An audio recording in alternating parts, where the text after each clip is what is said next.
दोस्तों, मैं Manoj Gupta, Shri Lakshmi bangles and राखी से आप सभी को जय श्री राम।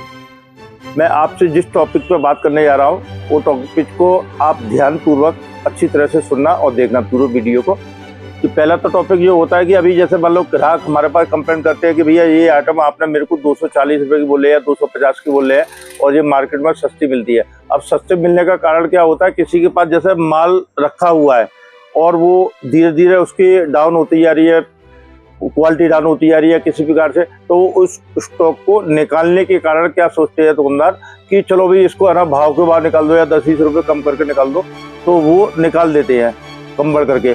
अब उसके बाद जैसे रिप्लाई हमारे पास जैसे ऑर्डर डालते हैं तो वो चाहते हैं कि मतलब जो पहली रेट पे हमने 20 रुपये किसी से लिया है उस रेट पे हमको मिल जाए, तो वो असंभव है, वो ऐसा नहीं हो पाएगा।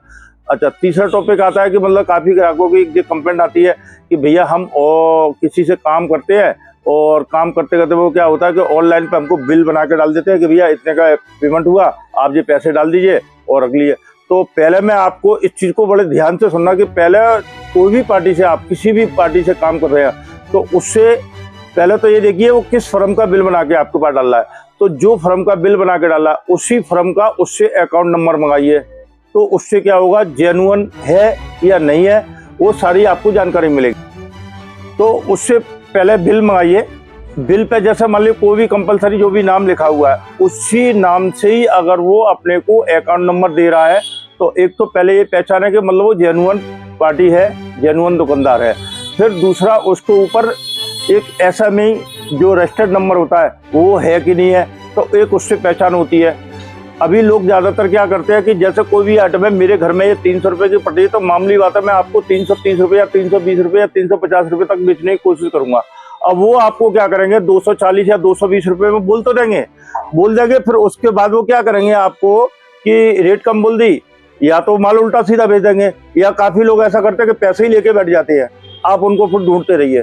तो उस पीरियड में हमको भी काम करने में दिक्कत आ रही है और आपको भी दिक्कत आ रही है, क्योंकि आपको रेट उन्होंने कम बता दी, अब हमसे ज़्यादा रेट में आप कैसे माल ले पाएंगे। तो ये दो चीज़ जो है ना विशेष ध्यान रखने वाली है। कोई भी पार्टी से आप मान लो वो जिस फर्म का बिल दे रहा है आपको उसी फर्म का अकाउंट नंबर दे रहा है तो आप समझ लिए करीब करीब वो जेन्युइन है। फिर उसके बाद SME रजिस्टर्ड है कि नहीं है फर्म, एक उस चीज़ को देखिए, उसके बाद उसको पेमेंट कीजिए।